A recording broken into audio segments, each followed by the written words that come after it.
तर बातमी आहे वारकऱ्यांच्या अनोख्या वारी सेवेची। आषाढी एकादशीच्या पावन पर्वानिमित्त जिजाऊ शैक्षणिक व सामाजिक संस्थेच्या वतीने गरजू आणि आर्थिकदृष्ट्या दुर्बल वारकरी बांधवांसाठी मोफत वारी सेवेचे आयोजन करण्यात आले। कोकणातील 5 जिल्ह्यातून 300 बसेसच्या माध्यमातून 15,000 वारकरी विठुरायाच्या दर्शनासाठी पंढरपूर नगरीत दाखल झाले। जिजाऊ संस्थेचे संस्थापक निलेश साबळे यांच्या माध्यमातून पंढरपुरात या वारकऱ्यांची संपूर्ण व्यवस्था करण्यात आली आहे। भजन कीर्तन सोहळ्यात वारकरी भक्तिरसात तल्लीन झालाय। टाळ मृदुंगाच्या गजरात विठ्ठल नामाचा अखंड जयघोष घुमलाय आणि संपूर्ण परिसर भक्तिमय वातावरणाने भारावून गेलाय।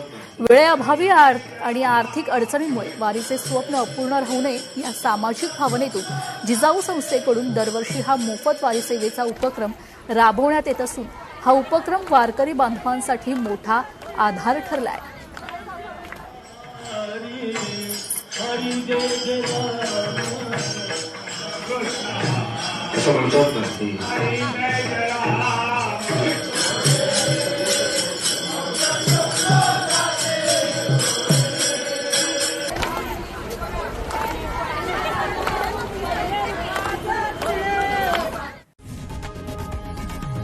लोकशाही मराठी ऐका, पहा, जागरूक रहा।